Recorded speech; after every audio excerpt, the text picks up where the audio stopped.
நேற்றைய தினத்துக்கு முன்னாடி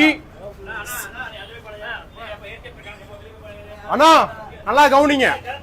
வெளியிட்டு தான் நான் பேசுறேன். நடிகர் ரோபோ சங்கர் குடிச்சு 2 நாளைக்கு முன்னாடி இறந்துட்டாருன்னா இப்ப ஒவ்வொருத்தரும் ஆறுதல் தெரிவிக்கிறாங்க. சினிமா நடிகர்கள் ஆறுதல் தெரிவிக்கிறாங்க, அரசியல்வாதிகள் ஆறுதல் தெரிவிக்கிறாங்க. இனி அழுது என்ன பிரயோஜனம் யோசிச்சு பாருங்க. அதே மாதிரி நீங்க குடிக்கிறதுனால என்ன பிரச்சனை நடக்குது?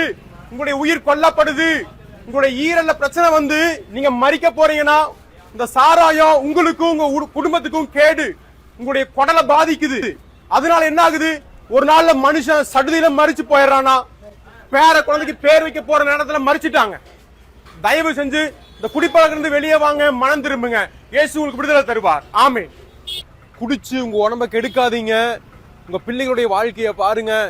செத்து போனா யாரும் வரமாட்டாங்க. அதுக்கப்புறம் அழுது ஒரு பிரயோஜனம் இல்ல அப்படின்னு என்ன சொன்னாலும் அதை கேட்காம போ, இங்கிருந்து வெளியே போ அப்படின்னு சொல்லி துரத்தி விடுறதுக்கும் அவமானப்படுத்துறாங்க. உங்களால எங்க வியாபாரம் கம்மி ஆகுதுன்னு சொல்லி வியாபாரத்தை குறிச்சு கவலைப்படுறாங்க. உயிரை குறிச்சு கவலைப்படுறதுக்கு ஆட்கள் இல்ல. சினிமா நடிகர்களே, அரசியல்வாதிகளே, வாலிபர்களே, பணக்காரர்களே, இந்த குடிப்பழக்கம் உங்களை கெடுக்கும். உங்களுடைய சரீரத்தை கெடுக்கும், உங்க குடும்பத்தை கெடுக்கும். நிற்கதியா நிப்பீங்க. ஐயோ எல்லாம் முடிஞ்சு போச்சே அப்படின்னு சொல்லி அழுகிறதுனால ஒரு பிரயோஜனமும் இல்லை. இன்னைக்கே மனம் திரும்புங்க. இயேசுவை நோக்கி பாருங்க. இயேசுவால உங்களுடைய வாழ்க்கையை மாற்ற முடியும். அவர் உங்களுடைய பாவங்களுக்காக சிலுவையில ஜீவனை கொடுத்திருக்கிறார். நீங்க எப்பேற்பட்ட ஃபேமஸான செலிபிரிட்டியா இருந்தாலும் சரி, பாப்புலாரிட்டி இருந்தாலும் சரி, பணக்காரங்களா இருந்தாலும் சரி, எவ்வளவு கோடிகளை நீங்க சம்பாதிச்சாலும் சரி, இந்த சாராயம் போத பழக்கம் உங்களுடைய வாழ்க்கையை ஒண்ணுமில்லாம நாசமாக்கிரும். உங்க உருவத்தையும் அழிச்சிரும். இந்த நல்ல உருவம் நல்லா இருக்கிற வரைக்கும் தான் நீங்க நடிக்க முடியும்.